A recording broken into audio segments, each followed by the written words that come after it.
Hello, good morning, everyone. My name is Samar Sharif. I'm the Executive Director of Twin Cities Diversity in Practice. And thank you for joining us for the second part in our series on addressing racism in policing. This series is a part of the Wanted Injustice Legal Detail, or otherwise known as WILD. And WILD is a part of TC-DIP's efforts to address anti-Black racism in the Twin Cities. And WILD was started this summer by our Emerging Leaders Group leaders after the death of George Floyd. Thank you for joining this program. And before we get started, I just have a few housekeeping notes. All attendees are on mute. If you have questions, please put them into the Q&A box, which you can find at the bottom of the screen. If for any reason we need to restart this webinar, please check your email for a new link. And we are recording this session. As I mentioned, the mission of WILD is to harness the collective power of TC-DIP's membership to try to remedy systemic racism in the Twin Cities. And we do this by partnering with and amplifying the work of existing community organizations. We have a great moderator today, who is Lucas Castor. Lucas is part of our Emerging Leaders Group, and he is the lead for our policing group. And Lucas is also an associate at Nichols Castor, where he focuses on employment litigation. And with that, I'm going to turn it over to Lucas, but also be sure to look out for our next session on December 1st. Where we'll hear from Isabella, who is from the ACLU of Minnesota. There's a link to register on our website at diversityinpractice.org, and we'll also put the link in a follow-up email to everyone and in the chat here. I think that covers everything, and we'll turn it over to Lucas. Thank you all for joining us. Thank you, Summer. Again, my name is Lucas Castor. I'm an associate at Nichols Castor, and we're pleased to have Toni Newborn with us today to talk about her experience in this topic. And I'm very excited to have Toni here. Toni's a personal friend of mine. We met about 6 years ago when I moved back to Minneapolis, and is someone who I personally admire, and for her not only who she is as a person, but her dedication to the Twin Cities. And as someone who was not from here, Toni was from down south in Alabama, but moved up here and has really gotten involved in a number of different things. So I'm very happy to have her here. So welcome, Toni. Thank you so much. I think I just took myself off of mute. Thank you, Lucas, for having me, and thank you to TC-DIP for having me as well. Great, we're glad you're here. And as I said,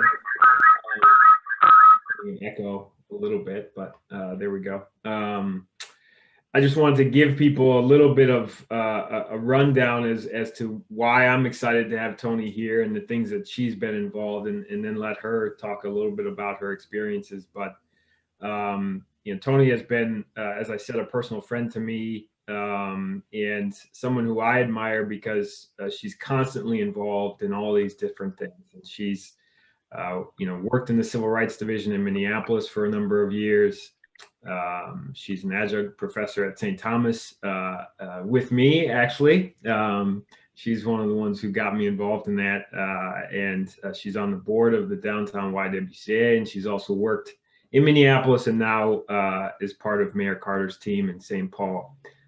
So someone who I just have always admired because she's constantly involved in a number of different things. So we appreciate you being here, Toni, and let's talk a little bit about kind of your background. I gave kind of a brief rundown, but I said you were from Alabama, so explain to us how you got up to the Twin Cities. Well, that could be a long story. Just for that introduction. So yes, I'm from Birmingham, Alabama.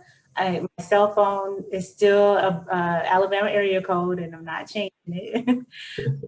But I've been up here in Minnesota for now it's 16 years, which is insane for me to be this far north for this long. Yeah. But but born and raised in Birmingham, Alabama. I graduated from a school similar to McAllister's, Birmingham Southern College, a small liberal arts school, and I majored in science. And I had some idea that I wanted to be an attorney, but not really sure about it. And thought that I would break into entertainment law so that I could represent Jay-Z and Beyonce and fly around the country. Seriously, that was the plan.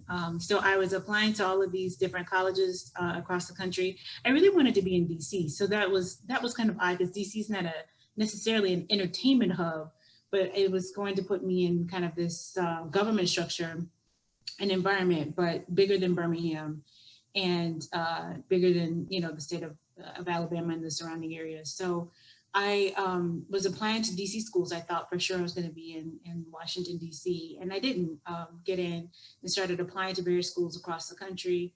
And I randomly picked William Mitchell. I was looking on the new US News World Report list and matching up my LSAT score with the schools. And William Mitchell came up, and it's like, okay, it looks like a nice school. We'll see what happens. I've never been to Minnesota, never been that far up north, and applied, and it was one of the first schools that I was accepted into. And so in June of 2004, it had to have been, my whole family came up and said, let's go see Minnesota. And of course, June is like the pivotal point in Minnesota where things start to turn green and stop snowing or raining or whatever else. And of course, Summit Avenue is gorgeous, and the school is amazing. There are babies running around everywhere. People are running, and the grass is green. And so we were just enamored by it, and made the commitment for me to come up here and go to school. And so that's what brought me up to Minnesota randomly. No plans, no family up here, but started classes and started at William Mitchell in 2004, and have been there ever since. Well, we're certainly happy to have you here. That's one of the things that us Minnesotans do, is we bring people up here in the summer when it's and get them focused on this the cities, because it is wonderful for sure during that time. But I referenced a little bit ago about your time with the Civil Rights Division of Minneapolis. Can you just talk about what you did there and how long you were there? Sure. So my time at the city of Minneapolis was really my first job out of law school. So I had all of my internships at William Mitchell, but during my time there were all government. And so I left my entertainment law somewhat interest and started to really get into government and seeing that as a viable career. So I randomly applied to the Civil Rights Department, not having really, some level of insight, but not knowing the work that they did, and started as an investigator, a civil rights investigator, and working alongside 3 or 4 other investigators who are all also attorneys, and some of them were actual colleagues of mine from William Mitchell and Hamlin Law School. And started there. So our job, the Civil Rights Department is considered to be an administrative agency, and from the perspective of investigating, taking on the complaints and investigating complaints of discrimination. So we don't represent either side. It's a neutral government agency. We're very similar to the EEOC, the Equal Employment Opportunity Commission, the Civil Rights Department, alongside the State Department of Human Rights. City of St. Paul has a human rights department. I believe Duluth has one, and maybe Rochester now. We all serve in this administrative agency capacity, and our job is to process complaints, bring in complaints of discrimination that are filed by residents of Minneapolis, investigate them, and write up after our investigation, write up what we call a determination that outlines the facts, outlines the issues, and make a recommendation or a conclusion as to whether discrimination occurred or not. The majority of the cases that we investigated were employment discrimination cases. Does the Civil Rights Division, obviously we're talking, this topic is about, addressing systemic issues within community safety. And, does the Civil Rights Department handle any complaints related to police misconduct or excessive force complaints? Yes, and so you could file, so and now, the progression of the Civil Rights Department, we had our team, and then we had the Civilian Review Board at the time. It's now called the Office of Police Conduct Review. And the Civilian Review Board was made of community members who would make recommendations to the chief of police related to specific police misconduct cases.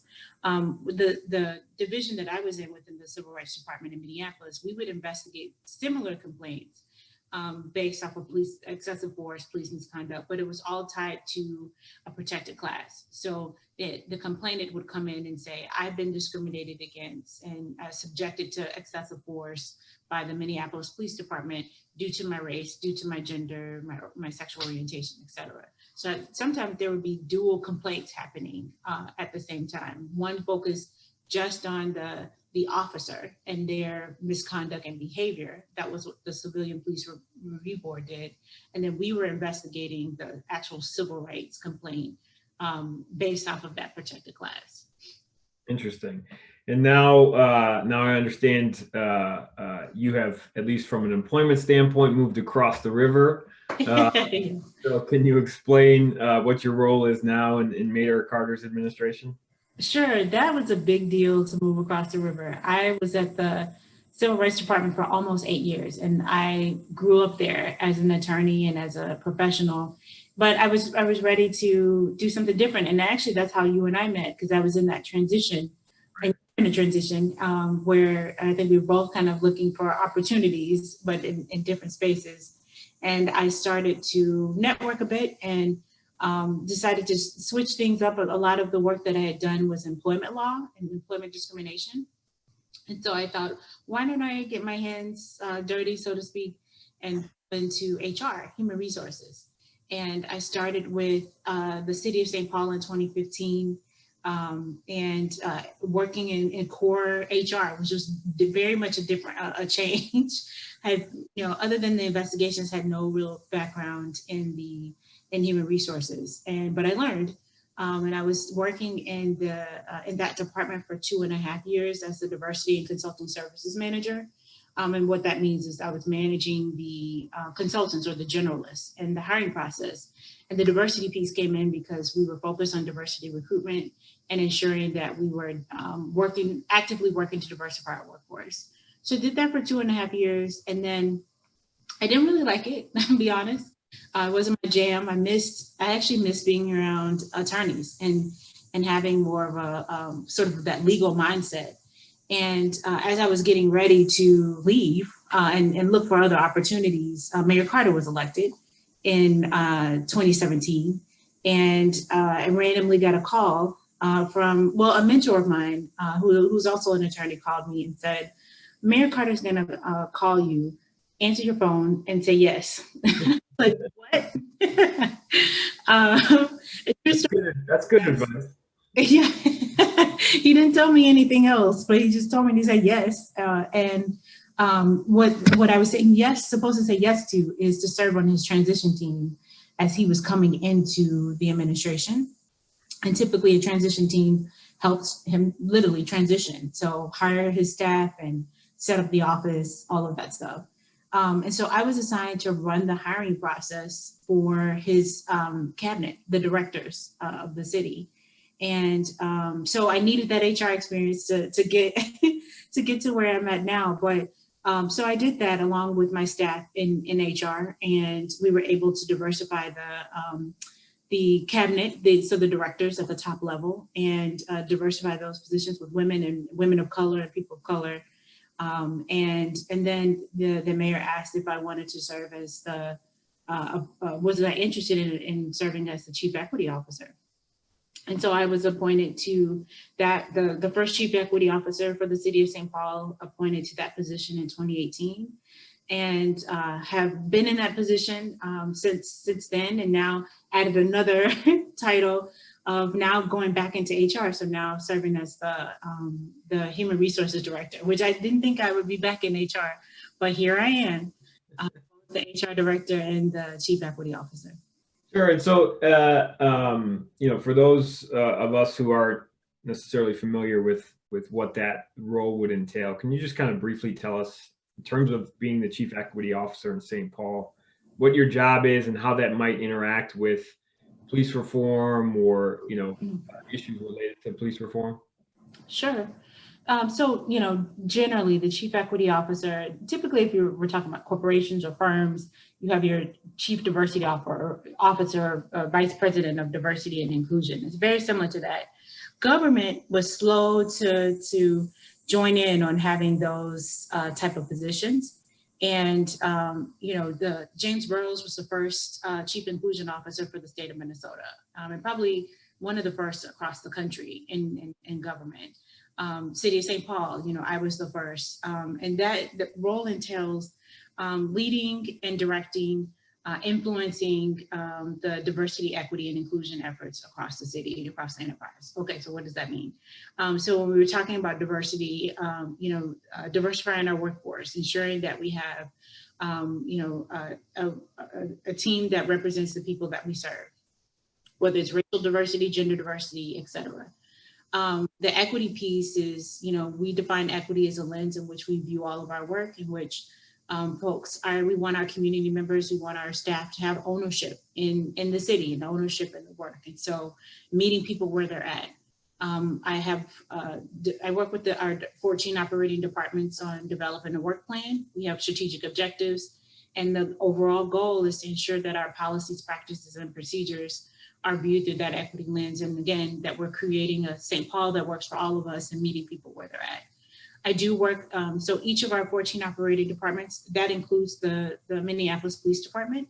Each of our departments have their own, what we call an equity change team or action team. They have their work goals and strategic objectives, including the police department. And I work with them on achieving those goals. When I look at the police department's equity plan, largely it's about, they're our largest department. So roughly around 700 employees make up the police department. They're still largely white, still largely male. And so a big component of how we partner is working, and the HR component comes into that as well. How do we continue to diversify with race, from a race standpoint and gender standpoint, the police department. The mayor works closely, and the mayor's office in general, including myself, works with the police department on policing and what we call community first public safety. And that is an initiative that the mayor campaigned on, but also has moved forward with an active and a framework, an active plan. And so now we've developed our community first public safety framework. And that is a framework that includes the police, includes the community, but reimagining, the focus of it is to reimagining what policing looks like, or what safety looks like. So when we think about policing, traditional forms of, law, officers, you're arresting people, that sort of thing. But, what does it mean for folks to feel safe in your community? And that may not mean police, the police officers' involvement. And so the mayor just launched this week, I think, a community first public safety commission. And that commission will be made up of community members. I think it's 40 community members in the St. Paul area, St. Paul residents, as well as business owners, who are going to help drive this work and reimagine, help us to reimagine what community safety looks like. And one of the things that we've heard recently after this summer was, promoting a different response to, I think there's been a focus on, in particular, mental health issues, not having police be the first responders to mental health issues. Is that something that's included in the mayor's proposal for community first public safety? Absolutely. And actually we started last year, if I'm not mistaken, the latter part of 2018 or last year in 2019, a mental health unit that was formed out of the police department. And so again, reimagining what safety looks like. You know, oftentimes there are calls that, mental health related calls of people who may be experiencing some, form of an incident or episode that don't need necessarily to be arrested, but need help. And so this mental health unit, there were some officers carved out, as well as some relationships that we had with some nonprofit organizations to provide social workers service, so social services, so that we may be called the police officers may be called, but then we route those calls to the social workers to provide that level of assistance or resources to that person, instead of an officer who may or may not be trained in working and navigating those type of issues, or working with people who maybe have mental health issues. Instead of those officers being deployed, we are providing resources, that social services resources.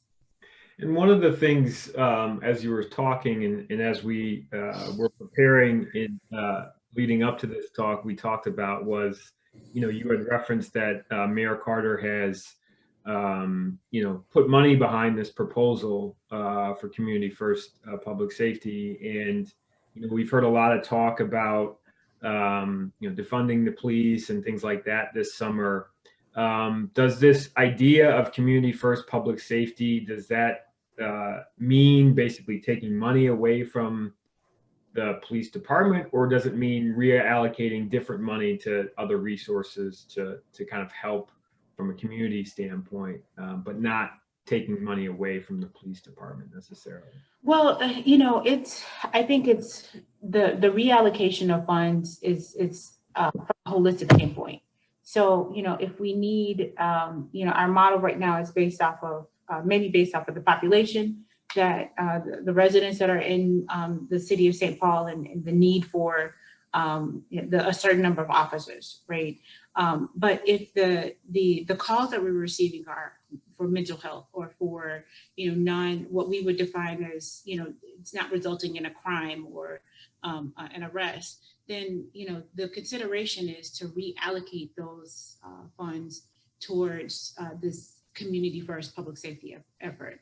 And this framework that the mayor's office and the mayor has developed, includes youth employment, what's called community ambassadors. We have community members who are out on the streets, who are interfacing with our youth and just our community in general, and trying to interrupt any activity that may happen, or provide some level of mentorship, or again, provide some level of help. So we're reallocating those resources into those the effort. So it's not necessarily about defunding, and taking money away, but really thinking about and working with Chief Axtell, and really thinking about what are the needs, what are the calls that we're receiving, and then how can we reallocate funds to the initiatives that are actually going to solve the problem, and not just arresting someone, if that makes sense. Yeah, and speaking of that ambassadors program, are those ambassadors, I'm assuming they're non-police officer citizens? Is that how that would work? Yes. Yep. Trained in some way to be a part of the program? I believe so. Trained in some way on de-escalation. It's really important. I could go out there and stand on the street and try to interrupt and talk to folks, and maybe I'll reach out to connect with two people. But the individuals that are out there, they're already well known. They're community members. People know who they are. They see them as mentors or elders or someone that they can trust. And so those folks are, trained in kind of like knowing the community, but then also those specific skills around some form of de-escalation, knowing the city processes and who to call, having those connections or relationships with our police department, as well as the mayor's office as well. When things do escalate, they know who to call. And, as if you needed more things to do, you're also on the Minneapolis Charter Commission. So we've retained, you've stayed in Minneapolis to some extent. You haven't gone completely across the river. And we've heard a lot of talk this summer about the Minneapolis Charter Commission. And frankly, I wasn't very familiar with the Charter Commission before this summer. Others aren't familiar. Can you explain what it is and how it works and what your role is on the commission? Sure. A lot of people didn't know what who the Charter Commission was or what we did until this summer and after the murder of George Floyd. And, I even, just a little backstory, another mentor and colleague of mine, now Judge Brown, Michael Brown, who he and I both worked at the Civil Rights Department together. After I left the city of St. Paul, he was like, Toni, you need to stay, connected. I'm like, okay. He's doing his mentor stuff. And the chief judge at the time, I spoke at his swearing in ceremony, Judge Brown's swearing in ceremony. And the chief judge was there. He said, hey, I think this person would be good to serve on the Charter Commission. And so Judge Brown reached out to me and said, Toni, this is what you should do. You need to stay connected. I'm like, what is the Charter Commission? I don't even know what they do. He's like, yep, you need to do this. I'm like, oh, fine. We'll see. And I joined not really knowing much about it and not really initially engaged and, started to learn more. And then all of a sudden we're on New York Times and Washington Post, and I'm being quoted and stuff across the country about the Charter Commission. So, and I'm going to refer to a few of my notes just to make sure that I capture it. But the Charter Commission is interesting. The charter in itself is basically the city's constitution. In like 1800s, and I know we're going to go back a little bit just so that our group knows and is knowledgeable about it. Minnesota became the fourth state in the United States to authorize what's called a local home rule authority. And basically that home rule allows for local governments to form. And the charter is the local government. So city of Minneapolis, city of St. Paul's, each have a charter, allows for that local government to create a constitution. And that constitution outlines the role of how the government is structured, the role of each of the departments. It outlines everything you think about, like when you ask the question of why is this happening? Why does the city run this way? And why do we have this many departments? It's all in the charter. It's all in the Constitution. It gives the power, outlines the powers of the mayor, the city council, how many city council members, everything that you think about of government structure is housed in that charter, which is amazing. And the commission in itself is a body between 7 and 15, what they call qualified electors, but folks who are community members, residents of Minneapolis, who are appointed by the district court.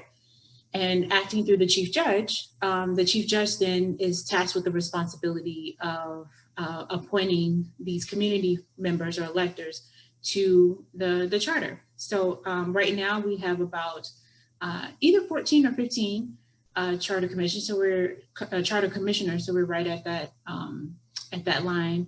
And our job is to uphold the charter and if there are any changes that take place that are proposed changes or amendments to the charter commission reviews that, and we have a process in which those changes are made to the charter. And one of the things that leads to my next question about, we've heard a lot of conversation this summer about amending the charter, and you've done a very nice job of explaining kind of what the commission is and what the charter is itself. We've heard kind of two, I think, main discussion points for amending the charter this summer. One was in relation to kind of changing the makeup of the department, making a more public safety related department. And then also an amendment to eliminating the requirement for minimum staffing of the Minneapolis Police Department. And so, just talking generally about how that process in terms of amending the charter works. Can you kind of break that down for us? Sure. And so hopefully I get it all correct, because it can be really complicated. So the amendment to the charter could come through, similar to this situation, a proposal by the city council. It could also come through by the citizens or residents of Minneapolis, in which they have a petition, and I can't remember the number of signatures that they need, but it's based off of the census and the population in the city of Minneapolis. And so it could come through a proposal through the council. It also could come through a ballot. I'm sorry, not a ballot, a petition from our citizens and our residents of Minneapolis. So in this particular situation, the proposed amendment to the charter came through the city council. Okay, and just for the people who are attendees, I'm going to put in the notes box. I found a PDF online that just kind of broke down how that amendment proposal process happens, and then lays out that process. So I thought I was interested in it. I thought others might be interested in it as well. But sure. One of the things you mentioned to me the other day was that there's various work groups within the commission. Kind of what we think about on a larger scale. I think in the federal government, different committees and things like that. And you explained that you're in a work group that looks at the different amendments related to public safety. Can you explain how that process works within the different work groups?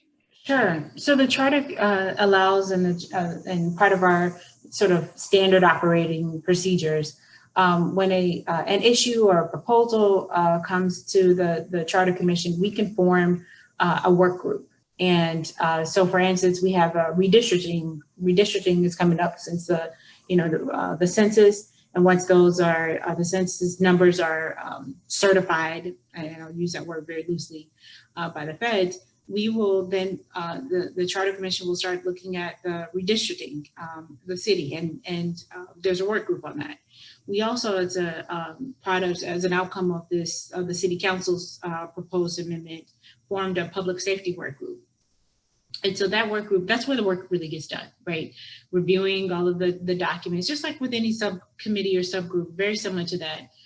That group is assigned to a particular issue, and we're here to, do their own research and analysis of some sort and make a proposal to the larger commission on how the commission should vote, or how, whatever the issue is and what the outcome should be. And when you're talking about considering different proposals, one of the things I saw, and for anybody else who's interested, follow the links that I just put in the notes, it'll take you to the Charter Commission's website. And one of the things you can see is basically all the language that is being proposed and edits to the language of the charter to amend some of these things. So that's basically what you're talking about, right? Is changing the words of the charter. Yes. Yeah, literally. So for those, folks who love the Constitution and love, ordinances and rules and redlining and, all that kind of stuff, or track changes, this could be your jam. This is when a proposed amendment comes up, you're proposing to amend the charter and literally the Constitution of the city of Minneapolis.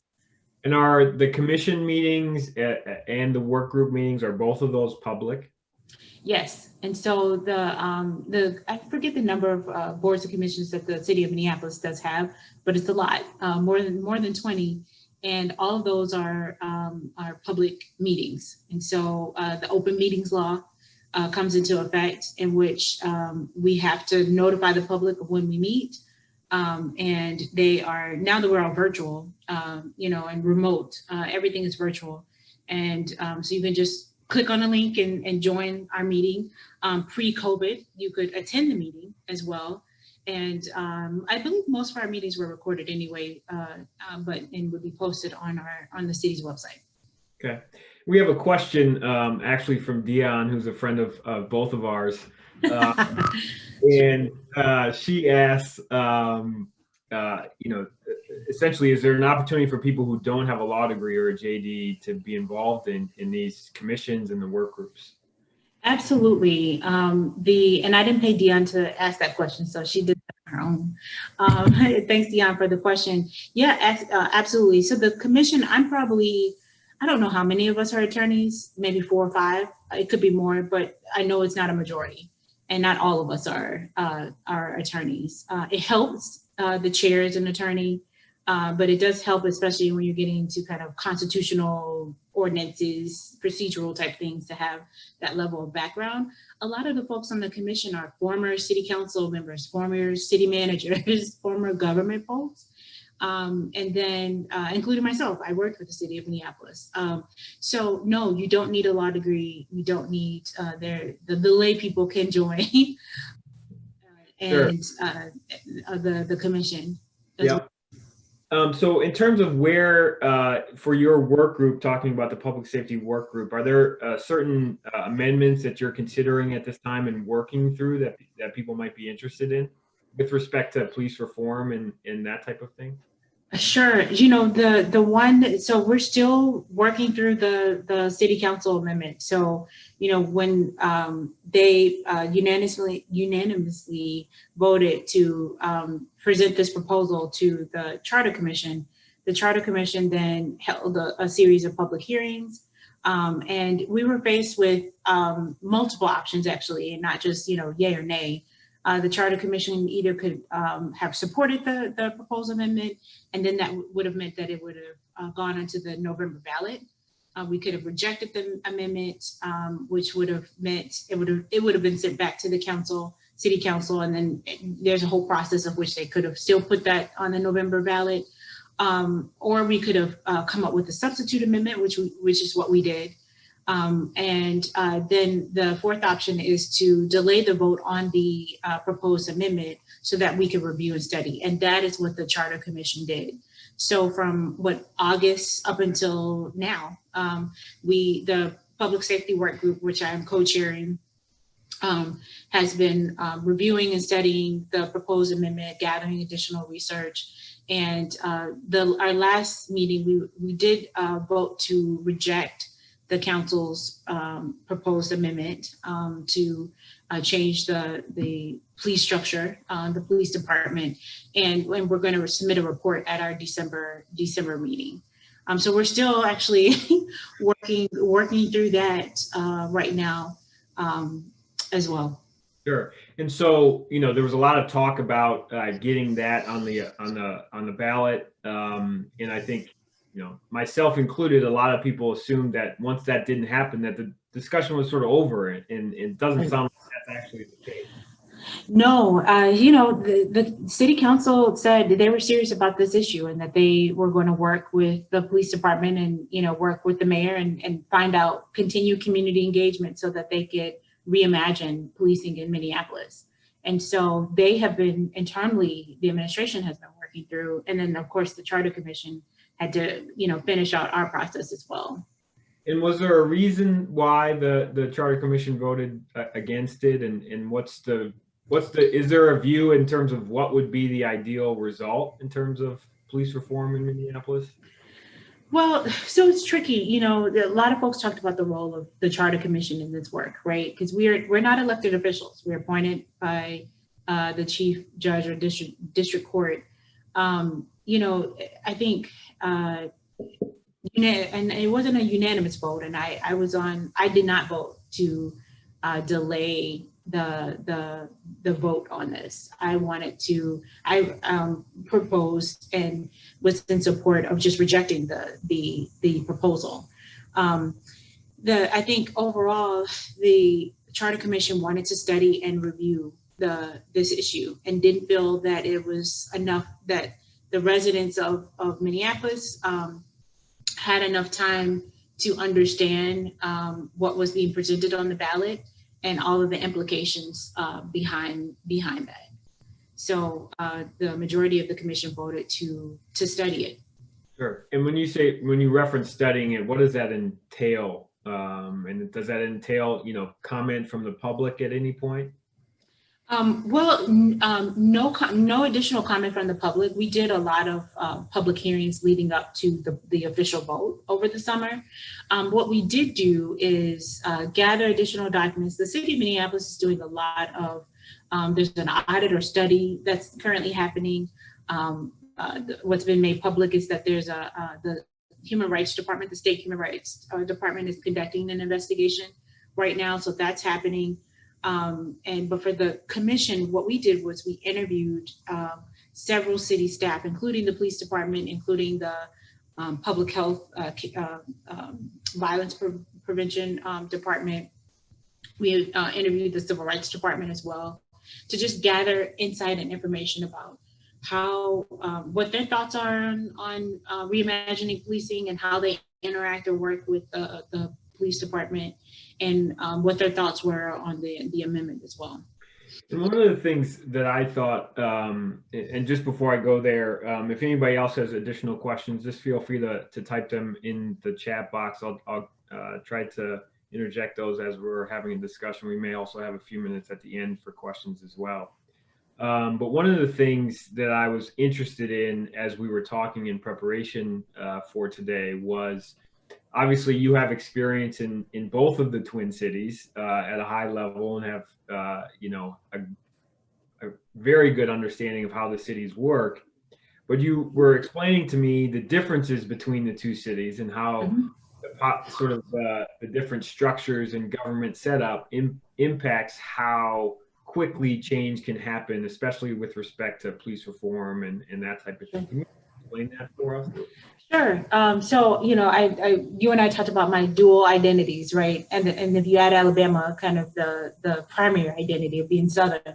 But, here in Minnesota, I have this dual identity of being, I've lived in St. Paul and now working for the city of St. Paul. I currently live in Minneapolis, and I've worked for the city of Minneapolis and on the Charter Commission, and now working for the city of St. Paul.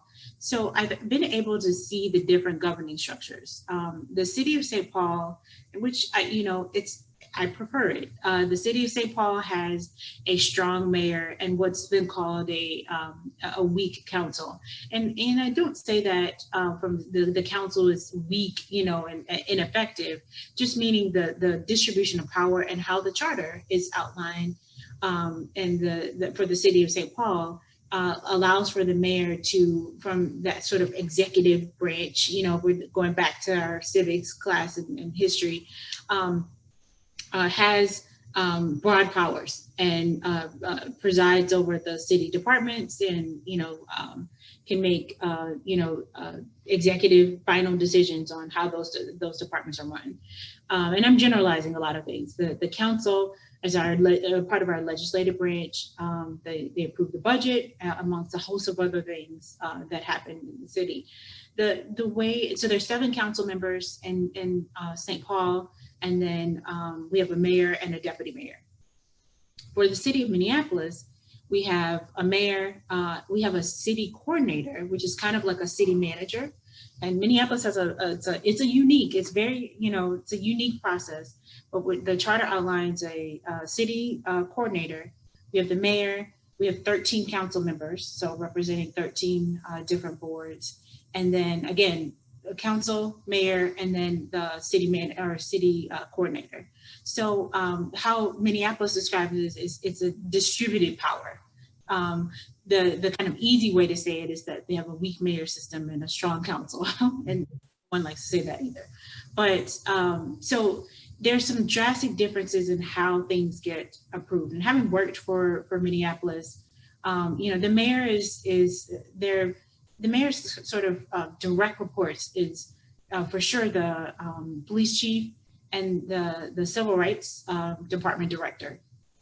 The city coordinator is actually the other departments report up to the city coordinator.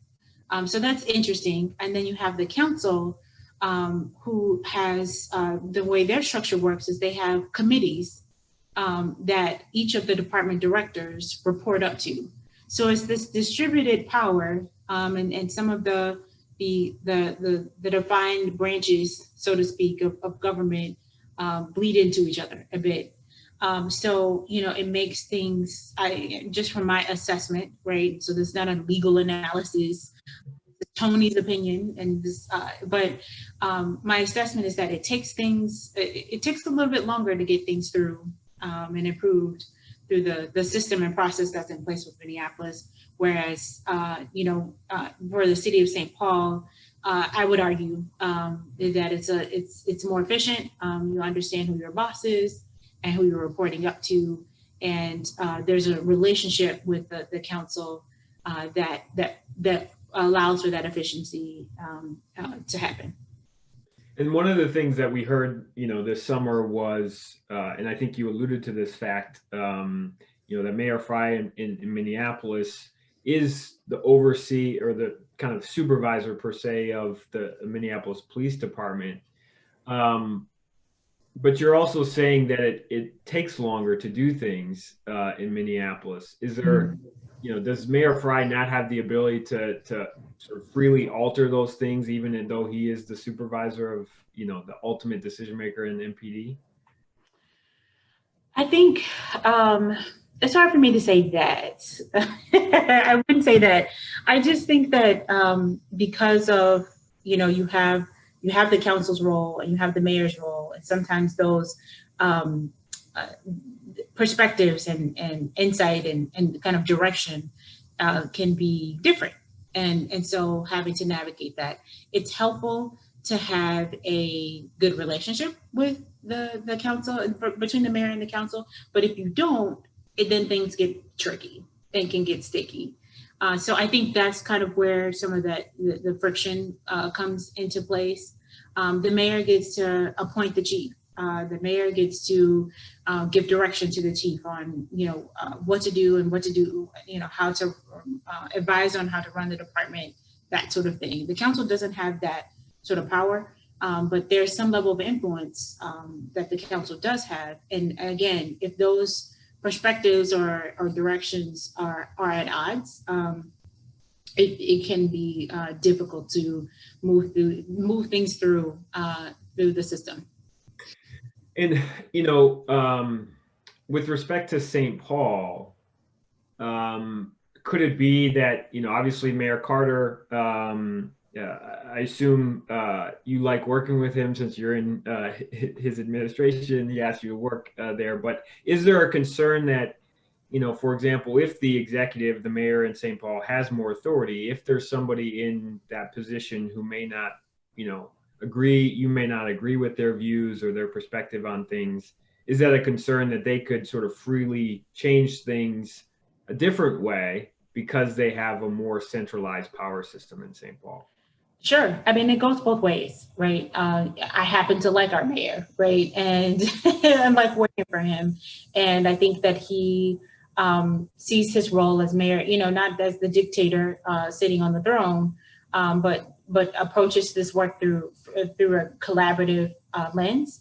And so that bodes well for the relationship with the mayor's office and council. But it could easily go south, right? It could easily be different.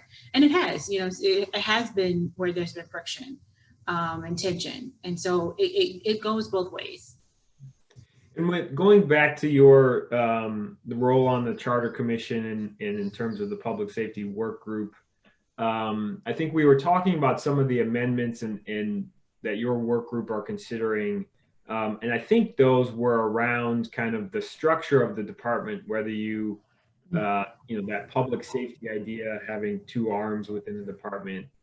Has there been any work on this idea of eliminating the minimum requirement for police officers in Minneapolis? Yes, thank you for bringing that up. And I want to address two things: the minimum requirement amendment, and then also we do have a government structure work group that's currently active. And that came out of some of the discussion from this whole, proposal from the council. So I mentioned, during the process that the council had the opportunity through the charter, or the commission, had the opportunity through the charter to propose a substitute amendment. And we looked and reviewed at two of our commissioners proposed two amendments. One was withdrawn, but the second one we actually voted on, which was the minimum requirements.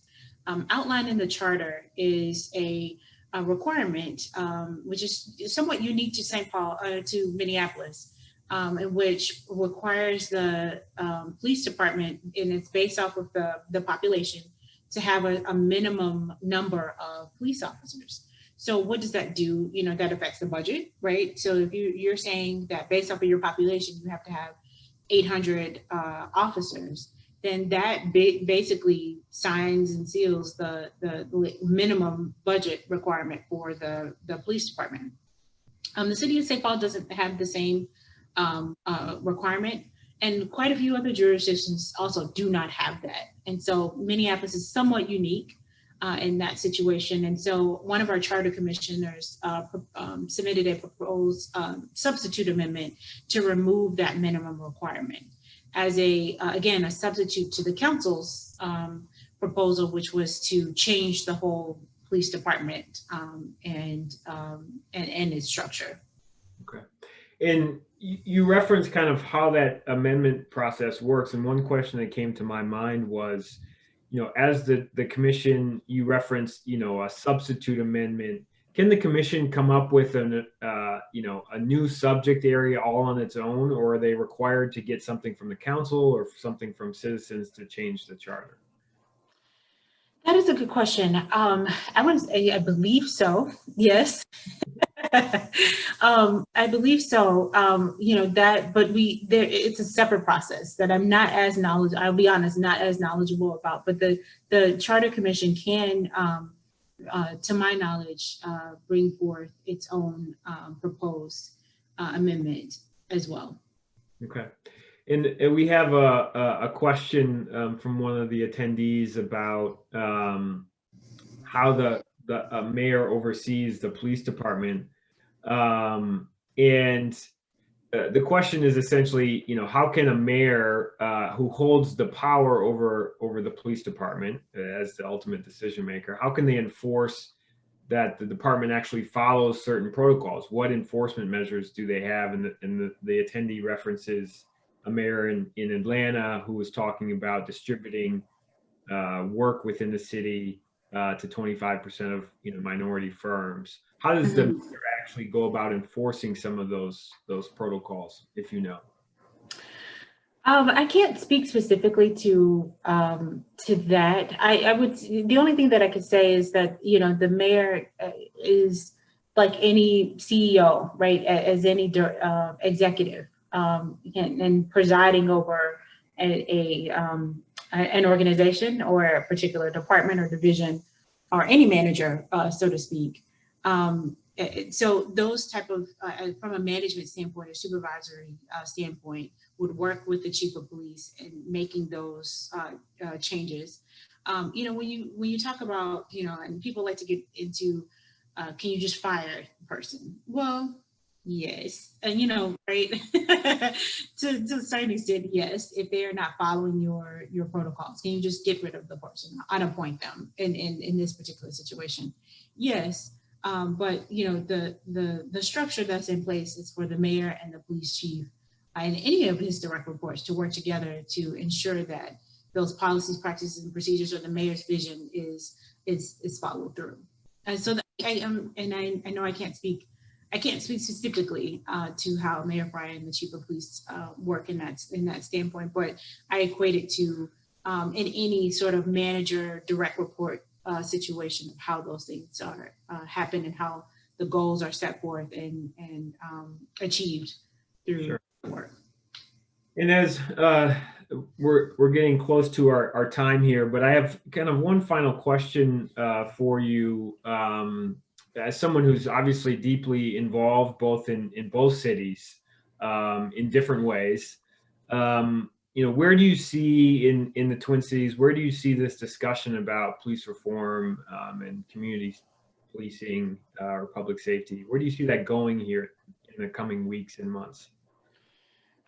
It's the hot topic. I mean, the murder of George Floyd made Minneapolis and St. Paul, you know, and now people know beyond the cold what's happening here. I mean, my parents witnessed via the news our city burning, right, and our buildings burning, and so we've made national news. So I don't think that this is just going away. We have some really passionate city council members on both sides of the river and throughout the state, but focusing on the Twin Cities, who are really serious about this, you know, if we want to use the word reform or reimagining what public safety looks like. You know, the two cities have taken, and Mayor Carter and Mayor Fry have a great working relationship and try their best to be aligned on policies, just because, and how the changes that they're making, because just because the river separates the two cities doesn't mean, you know, these situations or these issues are separate. And so they continue to work together to be in close alignment. I think, you know, while on the St. Paul side, you know, we have the community first public safety work, and that was in place before the murder of George Floyd. The city of Minneapolis was had started to do a lot of, you know, reimagining public safety as well with the community violence, you know, the public health work that they're doing. The approaches may be a little bit different because of the governing structure and, you know, all that kind of stuff. But I think both cities are actively moving forward to make some significant changes. Minneapolis has just been put on the map because of what took place over the summer and the murder of George Floyd, et cetera. And so now you have to respond. You have to do something. The community is watching and the expectations are there. We have some very strong advocates in the community who have said no more. We don't want, you know, the status quo anymore, and we're going to hold you accountable. And so the mayor, city council members, and our all of our electeds are having to, you know, and are having to respond and make those changes because the community is demanding it. And so I'm hopeful that we'll see some real change. There is change happening within our electeds and with our government structures on both sides. And I hope that they continue to work together, because again, we can't create the two cities don't create separate issues. And I hope that the community continues to demand a response and demand change and action. We need that. And we talked a bit about, just one last thing here. We talked a bit about, you know, people getting involved in Minneapolis in the commission and things like that. Can they also, is St. Paul a similar type thing if people want to get involved? Absolutely. The city of Minneapolis and city of St. Paul both have tons of boards and commissions. And if you didn't learn anything from the summer and the Charter Commission, which you may have felt was a sleepy commission in Minneapolis and in St. Paul, we're not. These commissions and boards hold tremendous power, and they're made up of residents of St. Paul and Minneapolis. And to be very honest, most of the people that join these commissions and boards are white. And so, you know, we got a lot of flack for this summer of our commission, Charter Commission, being very white and there was an age dynamic as well. Well, did you join? You know, did you take the opportunity to do that? Now, there's many different issues with that. Do I have time to join? Do the most vulnerable people, can they join these charter commissions? Do they have the privilege and the ability to do that? So that's definitely an issue. But for attorneys and for people who have insight and access to resources, we don't have an excuse. And so join the Planning Commission, join the Charter Commission, join, you know, the Civil Rights and Human Rights Commissions. Those are commissions that have a lot of influence and have the mayor and city councils here. They're appointed by the mayor and city council. And so if you're looking for, you know, there are tons of nonprofit boards and throughout the cities, and those are great as well. But if you want to get a sense of and want to have some influence on how government works, these boards and commissions are the place for you to do that. Great. Well, thank you again, Toni, for joining us. We really appreciate your insight, and thank you to everyone who's jumped on as an attendee. As Summer said in the beginning, we have another talk coming up with Isabella Nascimento from the ACLU on the same topic. But Toni, thank you again. I appreciate you taking the time out of your day. I know you're very busy, so we really appreciate it. Great. Thank you so much for having me again, and thanks for reaching out, Lucas. No problem. Talk to you soon. Thanks, everybody. All right. Bye-bye. Bye.